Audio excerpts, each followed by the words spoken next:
Oggi Telepace festeggia 28 anni di attività, nata il 23 maggio 1990, nonostante i profondi mutamenti tecnologici, l'emittente tiene fede alla sua missione al servizio della collettività. Lo Spirito Santo dà forza per essere sale e luce. All'udienza il Papa riflette sul sacramento della confermazione e spiega la testimonianza cristiana e fare quello che lo Spirito chiede.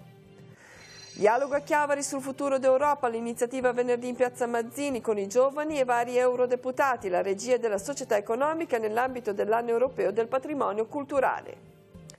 Nel mese mariano collocata a Montalegro un'immagine di Maria e del veggente Chicchi Zola all'esterno del santuario. L'effigie richiama molti fedeli che sostano in preghiera.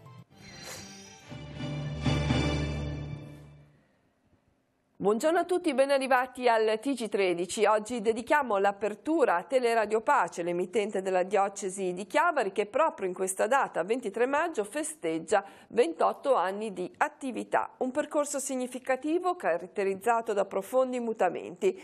Nell'evoluzione necessaria, Teleradio Pace è rimasta fedele alla sua missione originaria, al servizio di Dio e dell'uomo, senza alcun messaggio pubblicitario, sostenuta dalla provvidenza e dalla generosità di tanti benefattori. Il confronto tra le prime immagini del 1990 e quelle odierne sembrerebbe impossibile. Di certo, quelli che oggi potremmo considerare esperimenti di messa in onda sono stati passaggi fondamentali per la nascita dell'emittente diocesana di Chiavari. Alle prime roccambolesche riprese sono seguiti anni di impegno costante e crescita, con continue ripartenze e rimesse in gioco ed alcuni punti di svolta significativi. 20 anni fa, nel settembre 1998, la storica visita di Papa Giovanni Paolo II, la trasmissione capillare di ogni momento del Papa a Chiavari, anche al di fuori del territorio diocesano. Nel 2012 il passaggio al digitale terrestre con l'adeguamento tecnico conseguente, la nascita di 4 canali e la copertura del territorio regionale. Oggi Teleradio Pace è nuovamente di fronte alla necessità di mutare un sistema di trasmissione in continua evoluzione. La costante di questi 28 anni di cammino sono stati i pilastri solidi dai quali l'emittente ha preso le mosse: provvidenza, solidarietà, volontariato. Il servizio Telepace è una passione che ti prende, chi come me dal 1994, proprio perché Telepace vuole essere ed è una televisione comunitaria, quindi una televisione di tutti per tutti. E per questo, diciamo, l'impegno dei volontari è fondamentale. Nata per essere al servizio della collettività, uno sprone ad andare avanti arriva proprio dagli spettatori. È un emittente che ci piace, che dà tanti spunti, che è vicina alla realtà quotidiana, alla realtà cittadina. Credo che sia fondamentale avere uno strumento come Telepace, soprattutto in una diocesi piccolina come quella chiavarese. Che fate anche rivivere, direi quasi uno spirito che andava perduto. Oggi si perde un po' tutto, invece rimane anche questo. È un complimento questo. E grazie a tutti i numerosi volontari che ogni giorno animano e custodiscono l'impegno di chi cerca di dare voce a chi non ha voce. Un servizio di comunicazione molto di qualità anche perché... Anche per i giovani? Sì, anche per i giovani, anche perché siamo in tanti volontari, quindi è anche bello questo ambiente di volontariato.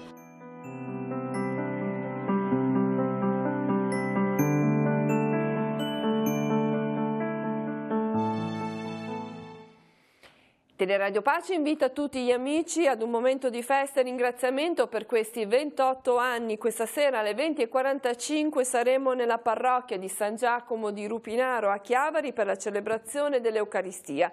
Seguirà un momento di convivialità organizzato dai volontari della Proloco di Levi, il comune, dove l'emittente ha trasmesso il suo primo segnale irradiato dalla canonica della chiesa di San Tommaso del Curlo. Siete tutti invitati. Chi non potesse partecipare in prima persona potrà comunque seguire la messa che sarà trasmessa su Telepace 1 al canale 15. La diretta inizierà intorno alle 20:30. E ora parliamo dell'udienza generale tenuta questa mattina da Papa Francesco. Lo Spirito Santo dà forza per essere sale e luce, così il Papa in udienza generale dedicata alla confermazione. Francesco ha proseguito il ciclo di riflessione sui sacramenti. Al termine il Santo Padre ha pregato per la pace in Ucraina e per i fedeli cattolici in Cina. Sentiamo. Sia la carenza sia l'eccesso di sale rendono disgustoso il cibo, così come la mancanza o l'eccesso di luce impediscono di vedere. Con queste parole il Papa, nell'udienza di oggi, commenta la missione grande affidata da Gesù ai suoi discepoli. Voi siete il sale della terra, voi siete la luce del mondo. Immagini, dice Francesco, che fanno pensare al nostro comportamento. Chi può davvero renderci sale che dà sapore e preserva dalla corruzione e luce che rischiara il mondo è soltanto lo Spirito di Cristo. E questo è il dono che riceviamo nel sacramento della confermazione. Si chiama confermazione, spiega il Papa, perché conferma il battesimo e ne rafforza la grazia, ma si dice anche cresima, poiché riceviamo lo Spirito attraverso l'unzione con il crisma. E se il primo passo è rinascere alla vita divina tramite il battesimo, bisogna poi comportarsi da figli di Dio. Senza la forza dello Spirito Santo non possiamo fare nulla. È lo Spirito che ci dà la forza per andare avanti. Come tutta la vita di Gesù fu animata dallo Spirito, così pure la vita della Chiesa e di ogni suo membro sta sotto la guida del medesimo Spirito. Se nel battesimo è lo Spirito Santo a immergerci in Cristo, nella confermazione è Cristo a colmarci del suo Spirito, consacrandoci suoi testimoni, partecipi del medesimo principio di vita e di missione, secondo il disegno del Padre. Lo ha ricordato Francesco, soffermandosi sul legame tra i due sacramenti. Come si vede che abbiamo ricevuto il dono dello Spirito? Semplicemente se compiamo le opere dello Spirito, se pronunciamo parole insegnate dallo Spirito. La testimonianza cristiana consiste nel fare solo e tutto quello che lo Spirito di Cristo ci chiede, concedendoci la forza di compierlo.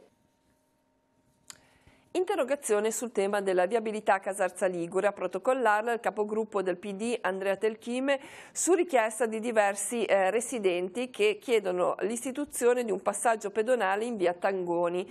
Considerato che sul progetto relativo alla strada è pendente un ricorso al Consiglio di Stato da parte dei cittadini, ma che al tempo stesso è importante garantire la sicurezza delle persone, Telchime chiede all'assessore ai lavori pubblici quali iniziativa intenda prendere per garantire il passaggio dei pedoni e se sia possibile la realizzazione di un marciapiede provvisorio tramite segnaletica orizzontale.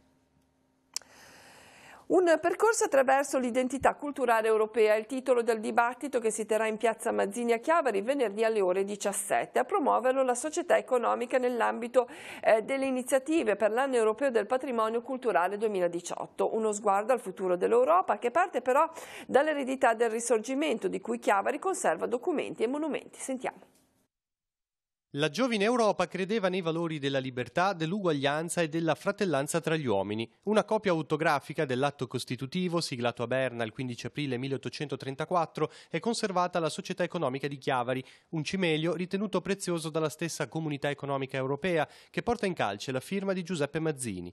Una traccia d'Europa che conferma il legame speciale della città con gli eroi del Risorgimento, Mazzini, Garibaldi, Bixio, e che ha permesso a Chiavari di rientrare tra le città che festeggiano il 2018, anno europeo del patrimonio culturale. Così, venerdì 25 maggio alle 17 in piazza Mazzini si terrà un dialogo incentrato sull'identità e sul futuro dell'Europa. Da una cosa abbastanza piccola ne è nato un ragionamento molto più grosso al quale verrà chiamato soprattutto una serie di giovani delle scuole per discutere veramente la situazione europea anche in vista delle prossime elezioni politiche europee. Noi speriamo che non ci sia solo un fatto politico, ma ci sia fatto veramente di discussione e di speranza per questi giovani. E credo che possano scaturire dei ragionamenti interessanti che possano rilanciare anche Chiavari. Un appuntamento che cade nel 130° anniversario dell'inaugurazione a Chiavari del monumento a Giuseppe Mazzini. Quale luogo migliore della piazza, dunque, per parlare di popoli e di Europa? Il pomeriggio vedrà la presenza della Filarmonica di Sestri Ponente, che storicamente suonò ai funerali di Mazzini, e di vari eurodeputati. Modererà il vice direttore della Stampa, Marco Zatterin. Ne nascerà questo dialogo che dovrebbe proseguire fino alle 7 di sera. Poi ci sarà un'altra chiusura della banda musicale e alla fine è previsto un rinfresco presso la società economica dove speriamo di poter anche presentare, far vedere qualche reperto storico del nostro Museo del Risorgimento. Oggi pomeriggio alle 17 nella Società Economica Chiavarese sarà presentato il libro di Cesare Dotti dal titolo I Mazzini e i Bixio, gente di Chiavari, protagonista dell'Ottocento. L'ingresso è libero. Il mese mariano sta avvolgendo al termine. In questo tempo moltissimi pellegrini hanno raggiunto il santuario di Montallegro per momenti di preghiera personali e comunitari. Tante le novità che hanno potuto riscontrare sia all'interno sia all'esterno dell'edificio sacro. I pellegrini che in questo mese mariano sono saliti a Montallegro hanno potuto ammirare la bellezza del santuario anche grazie alla nuova illuminazione a LED a basso consumo energetico che ha sostituito il vecchio impianto, un'opera resa possibile grazie al sostegno di molti benefattori. La cosa bella che mi ha commosso e anche edificato è il fatto che appena ho detto questa cosa la voglio fare, tanta gente di Rapallo e non solo di Rapallo si è fatta viva in una forma generosa e concreta. Sistemate le luci, ora le attenzioni si concentrano sul tetto, il cui recupero comporterà una spesa significativa. Il tetto della chiesa è un grande lavoro e molto oneroso che sarà da sostenere al più presto perché come si può anche vedere già l'interno della chiesa ne sta subendo in alcune sue parti che sono ammalorate, si vede che le infiltrazioni hanno raggiunto le pitture che si stanno scrostando. Dall'inizio del mese mariano inoltre i visitatori del santuario hanno la possibilità di sostare in preghiera dinanzi ad un'immagine di Maria e del veggente Giovanni Chichizzola. L'effigie mariana è stata ritrovata quasi a sorpresa in un magazzino. La statua è una statua che rappresenta quella che già si può vedere sull'altare in argento, la Vergine che indica il quadretto e Giovanni Chichizzola in preghiera, in adorazione inginocchiato che lo riceve. È di rame dorato e di fattura molto molto bella. L'immagine collocata all'esterno della chiesa risponde alle esigenze dei fedeli che di passaggio possono accendere un loro lumino votivo a Maria. Di questa statua praticamente nessuno aveva il sentore che esistesse perché tutti i volontari del santuario, tutte le persone che gravitano intorno a questo mondo sacro non la conoscevano. Nel frattempo tanti pellegrini ci chiedevano, ci continuano a chiedere di poter accendere anche delle candele vere di fronte all'immagine della Madonna.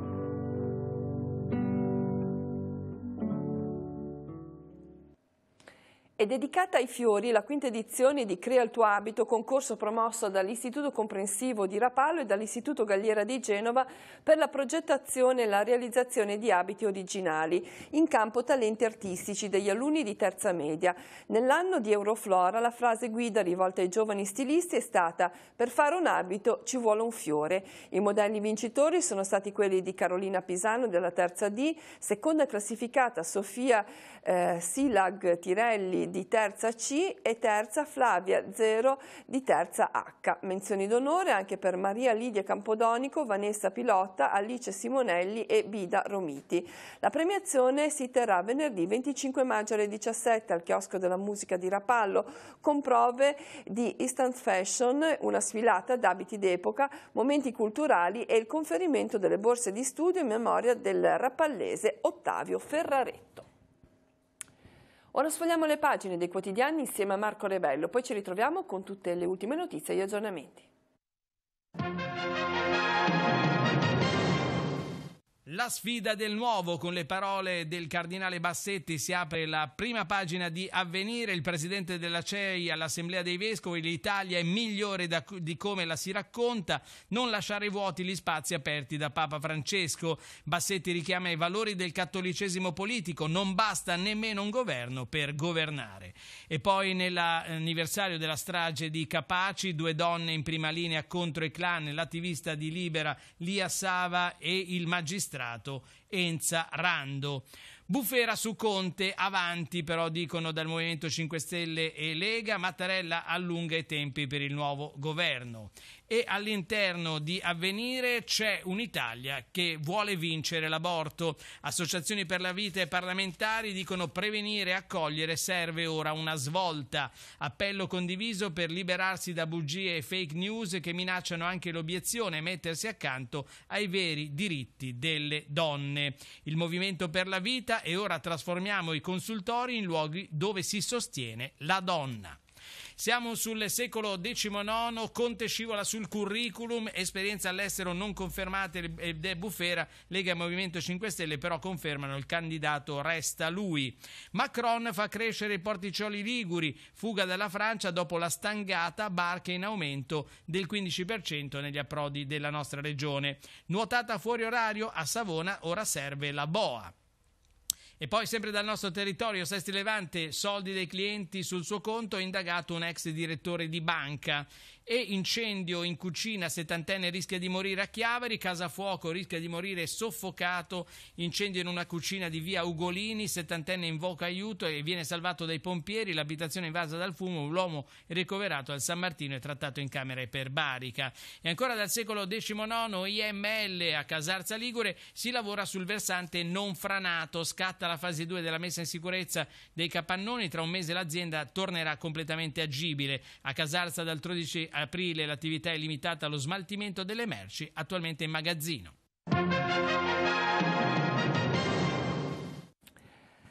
Un primo aggiornamento di cronaca dal sito dell'ANSA Liguria. Una donna ha perso la vita in un incendio divampato nella sua abitazione in località Castelletto, siamo a Genova, all'alba di questa mattina. A causa delle fiamme e del fumo che hanno invaso l'appartamento, una 50enne, Isabella Lercari, è morta insieme ai suoi 2 cani. L'allarme è stato lanciato da un abitante del palazzo di fronte che ha visto il fumo uscire dalle finestre dell'abitazione situata all'ultimo piano. Sul posto sono giunte le squadre dei vigili del fuoco che passando dall'edificio a fianco sono riusciti a raggiungere il terrazzo della casa interessata dall'incendio e da lì hanno raggiunto l'appartamento. La donna è stata trovata senza vita tra il bagno e la camera mentre presumibilmente tentava disperatamente di fuggire dal fumo che aveva invaso la casa.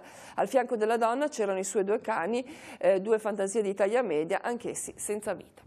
Andiamo ora in redazione per altri aggiornamenti. Per noi oggi Maurizio Garreffa. Grazie Cristina, un saluto a tutti. È appena arrivato in redazione un documento del Comune di Chiavari che cerca di fare chiarezza sulla questione della struttura di vendita Gulliver in via Gagliardo. Come sapete è un tema molto discusso in città. Ebbene, la Giunta di Capua spiega che l'intera pratica avviata dall'amministrazione Levaggi si è bloccata nell'aprile del 2017, in quanto l'attuale Giunta di Capua non ha dato luogo a procedere per la mancanza di parcheggi, per la presenza di stalli collocati in modo errato e soprattutto in una situazione non conforme al piano urbanistico comunale. È passato un anno, il 9 marzo del 2018 la pratica è stata ripresentata, questa volta conforme al piano urbanistico e in rispetto delle leggi regionali e delle normative comunali.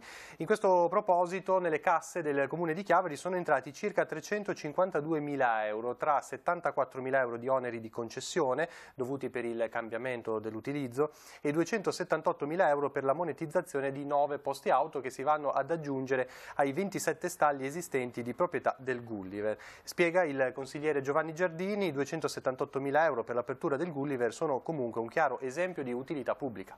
Ne parleremo nel corso dei nostri telegiornali. A te Cristina. Grazie, parliamo ora di una iniziativa di Vivi in Bici. Sesti Levante, Chiavari, Lavagna e Rapallo hanno ospitato a maggio l'iniziativa Bimbi in Bici, indirizzata ai bambini ma che ha visto la presenza di un cospicuo numero di adulti. La manifestazione consiste in una pedalata non agonistica per le vie cittadine. Agli appuntamenti hanno preso parte un totale di 400 persone, fanno sapere gli organizzatori di FIAB Tigullio Vivi in Bici. Secondo il sodalizio, la riuscita dell'iniziativa dimostra come i cittadini vorrebbero la città del futuro: ampliamento delle zone pedonali, moderazione del traffico e riduzione media della velocità. Abbiamo visto anche alcune fotografie proprio di questa manifestazione. E con questa notizia si conclude il nostro telegiornale. L'informazione di Telepace torna questa sera con un orario un po' diverso rispetto al solito. La prima edizione come sempre in diretta alle 19:15, la seconda sarà in diretta alle ore 20. Alle 20:30 prenderemo la linea in diretta invece dalla chiesa di San Giacomo di Rupinaro per la parte iniziale prima della Santa Messa, che sarà trasmessa dalle 20:45 in occasione proprio del 28° anniversario di fondazione di Telepace. A seguire, al termine della diretta, proporremo la rubrica Missione Mondo, che sarà dedicata alla testimonianza dell'Africano dell'anno Gregoire Angombolon, e a seguire la terza edizione alle 22:45 di Tigullio Oggi. Grazie a tutti dell'attenzione e buon proseguimento di giornata.